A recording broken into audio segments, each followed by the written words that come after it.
শেখ হাসিনা নিশ্চয়ই যে অন্যান্য যে সরকার আছে, ওনার যাদের সাথে যোগাযোগ আছে, কন্ট্যাক্ট আছে, তাদের সাথে তিনি কথা বলেছেন। এখন ধরেন যে কোনো সরকাররা তো আর কথা বলবেন না, সরকার তো প্রকাশ্যে বলবেন না যে আমাদের সাথে বাংলাদেশের প্রাক্তন প্রধানমন্ত্রীর কথাবার্তা হয়েছে।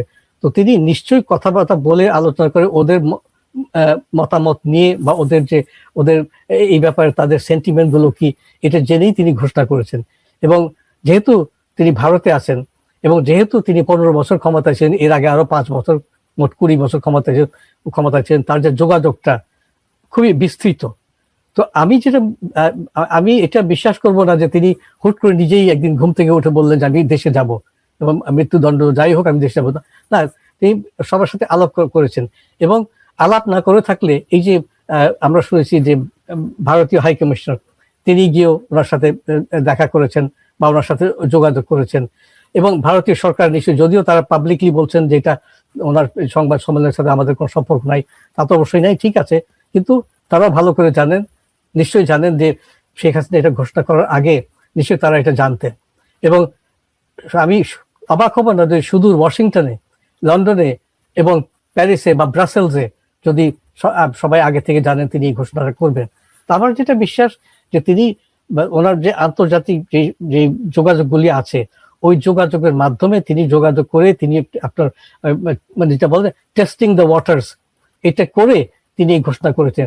তিনি হুট করে একজন অভিজ্ঞ নেত্রী এবং অভিজ্ঞ প্রধানমন্ত্রী, ওনার আশেপাশে যারা আছেন বা ওনার যে যোগাযোগ আছেন আন্তর্জাতিক ক্ষেত্রে, তারা ভালো করে জানেন যে তিনি যাবেন এবং সেই কথাবার্তার ভিত্তিতেই তিনি আসবেন। এবং আমি অবাক হব না যদি দেশের ভিতরে সরকারের মধ্যেও তারা অনেক আগে থেকে খবর পেয়েছেন যে তিনি এই ঘোষণা করবেন এবং তিনি আসবেন। মূল দায়িত্বটা সরকার হবে এবং প্রধানমন্ত্রী তারেক রহমান এবং তার যে মন্ত্রিসভা, তাদের একটা দায়িত্ব হবে একটা ব্যবস্থা করার এবং আওয়ামী লীগের সাথে যোগাযোগ করে আওয়ামী লীগ নেতৃবৃন্দ যারা আছে দেশের ভিতরে, যেমন সাবের হোসেন চৌধুরী, ওনার সাথে তারা কথা বলতে পারেন যে আমরা এটা করতে চাই, আপনাদের নেত্রী আসবেন, তখন এটা আমরা কিভাবে করব আপনাদের সাথে আলোচনা করতে চাই। সাবের হোসেন চৌধুরীর মতো লোক হয়তো এই বাণীটা তিনি শেখ হাসিনাকে দিল্লিতে পৌঁছে দিবেন। তখন একটা একটা একটা সমাধানে কি ধরনের সমাধান হয়, আদৌ সমাধান হয় কিনা, এটা আবার দেখতে হবে। দিল্লিতে শেখ হাসিনার সংবাদ সম্মেলনের খবর প্রচার বাংলাদেশে নিষিদ্ধ ছিল বটে, কিন্তু বাংলাদেশের সংবাদ মাধ্যমে, টেলিভিশন টকশোতে তো বটেই, বাংলাদেশের পত্র পত্রিকাগুলোতেও শেখ হাসিনার সংবাদ সম্মেলনটি মূল আলোচ্য বিষয় হয়ে দাঁড়িয়েছে। এমনকি এই সাক্ষাৎকারটি যখন রেকর্ড করছি তখনও প্রথম আলোর সংবাদ শিরোনাম হচ্ছে সেই সংবাদ সম্মেলনের দ্বিতীয় দিনে এসেও যে হাসিনার সংবাদ সম্মেলন ও দেশে ফেরার ঘোষণা নিয়ে কি বলছেন বিশ্লেষকেরা।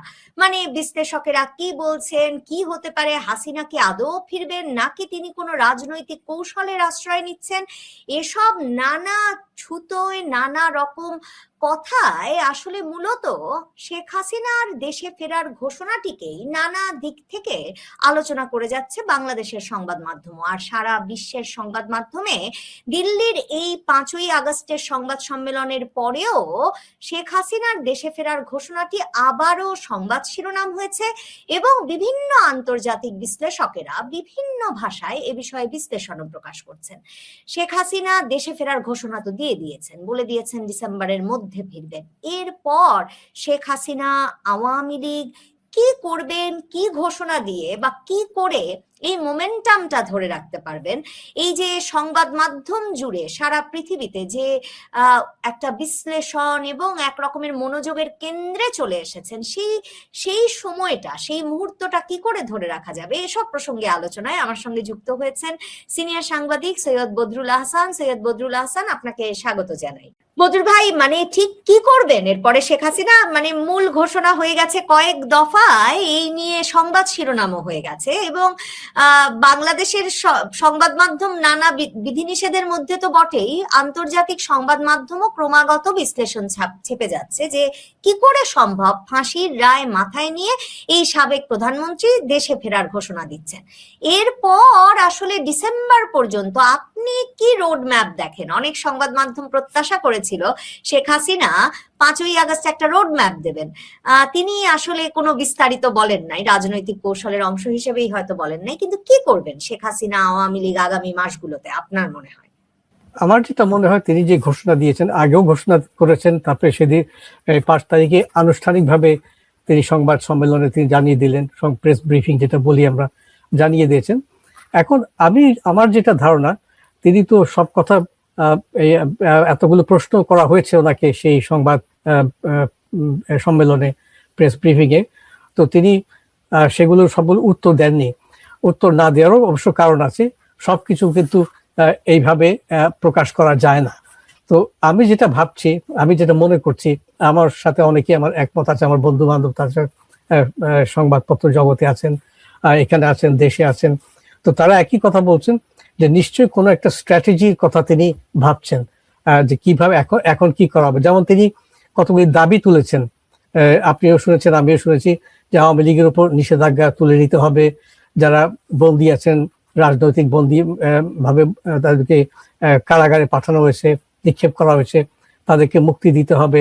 তো এইগুলো শুনে আমার মনে হয়েছিল যে 7ই মার্চে যে বঙ্গবন্ধু ভাষণ দিয়েছিলেন ঢাকার রেসকোর্স ময়দানে, তিনি 4টি দফা দিয়েছিলেন যে এগুলো মানা হলে সামরিক, শেষটা ছিল সামরিক আইন তুলে নিতে হবে, তারপর আমরা বিবেচনা করে দেখব আমরা অ্যাসেম্বলিতে বসতে পারবো কি পারবো না।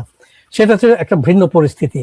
তো এখন আমরা যেটা দেখছি যে শেখ হাসিনা তিনি একটা স্ট্র্যাটেজি নিশ্চয়ই করছেন, কিন্তু আমার যেটা মনে হয় তার এখন এই ঘোষণার পর যেটা দেশের বাইরে যে আলোচনা হচ্ছে, আপনি উল্লেখ করেছেন পত্রপত্রিকা আলোচনা হচ্ছে, ভালো হতো যদি এই দেশের ভেতরে এই পত্রপত্রিকা, এই মিডিয়ার উপর যে নিষেধাজ্ঞা জারি করা হয়েছে সেটা না হতো, দেশের মানুষ এটা দেখতে পারতেন এবং দেশের মানুষ ভালো করে বুঝতে পারতেন, ভালো করে আলোচনা করতেন।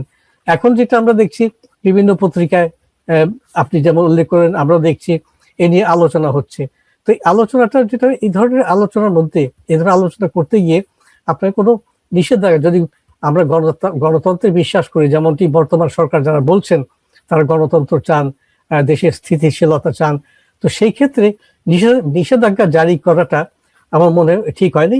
কিন্তু আমরা আলোচনা হচ্ছে এবং সাধারণ মানুষ কিন্তু বাংলাদেশের কোটি কোটি মানুষ এটা দেখেছে, তারা সামাজিক মাধ্যমে দেখছেন, এবং আমরা এটাও জানি বিশ্বের বহির্বিশ্বে বিভিন্ন পত্রিকা, আমার হিসাব মতে 92টি গণমাধ্যম, নিউজ আউটলেট শেখ হাসিনা এটা ওনার প্রেস কনফারেন্সটা তারা কভার করেছেন।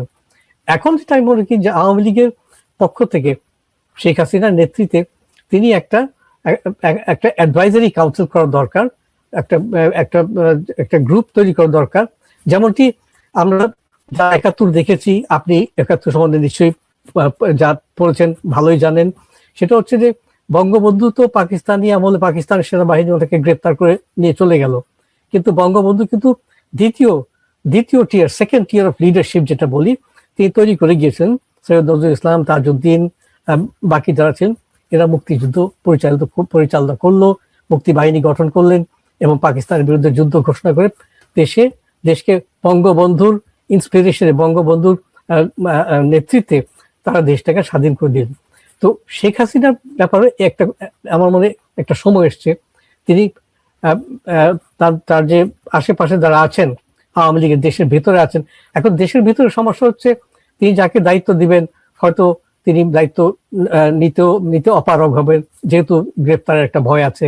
কিন্তু আবার আমরা এটাও মনে করি যে যেহেতু শেখ হাসিনা ঘোষণা করেছেন তিনি দেশে আসবেন, এই বিষয়টা বাংলাদেশ সরকার বর্তমানে যারা ক্ষমতায় আছেন তারা এটা যাতে এবং সিরিয়াসলি এটা নেন এবং তারা বিবেচনা নেন, এবং তাদের যারা মন্ত্রী আছেন, মন্ত্রী পরিষদে আছেন, তারপর আপনার অস্থায়ী রাষ্ট্রপতি আছেন, এদের এখন দায়িত্ব হবে তারা এটা এত মন্তব্য না করে, অনেকেই দেখছি আমরা মন্তব্য করছেন কেউ শেখ হাসিনা আসলে কি হবে, গ্রেপ্তার করা হবে, ঠিক আছে সেটা পরে দেখা যাবে, কিন্তু তিনি তো ঘোষণা দিয়ে করেছেন।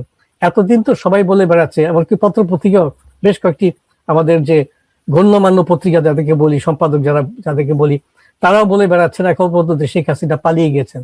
না, শেখ হাসিনা যদি পালিয়ে যাননি, এটা আমরা জানি, ওনাকে সেনাবাহিনী এসকর্ট করে দিল্লিতে পৌঁছে দিয়েছেন। তো যেই ব্যক্তি পালিয়ে যান তিনি তো আর দেশে ফিরেন না। তো শেখ হাসিনা তো পালিয়ে যাননি, তিনি নিজে ঘোষণা করেছেন প্রকাশ্যে পৃথিবীর সামনে তিনি দেশে ফিরবেন। এখন সরকারের দায়িত্ব হবে যে ওনাকে কিভাবে অভ্যর্থনা জানাবে, সেভাবে অভ্যর্থনা জানানো হবে, কিন্তু তার যে নিরাপত্তা, শেখ হাসিনা যখন দেশে ফিরবেন তার নিরাপত্তা কি হবে এবং তার যে আইনি প্রক্রিয়াটা শুরু হবে। তিনি বলছেন তিনি জেলে যাবেন, এমনকি তিনি বলছেন তিনি ফাঁসির মঞ্চেও যাবেন, সেটা তিনি বলেছেন। কিন্তু তার মানে এই না যে ওনাকে যারা আছেন ক্ষমতায় তার সরাসরি একদম ওই ফাঁসির মঞ্চে নিয়ে যাবে।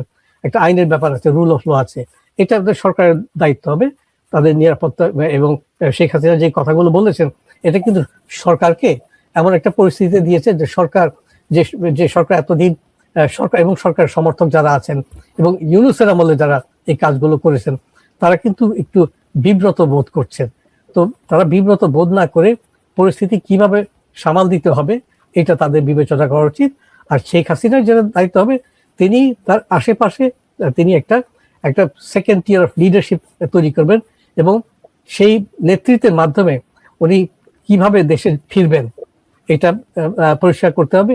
এবং আওয়ামী লীগ এবং বিএনপি এর মধ্যে আমি যেটা মনে করি এমন একটা পরিস্থিতি হতে হবে যে দুইটি দল একে অপরের সাথে যোগাযোগের মাধ্যমে যোগাযোগ করুক এবং সেই সময় এসছে একটু নেগোসিয়েশন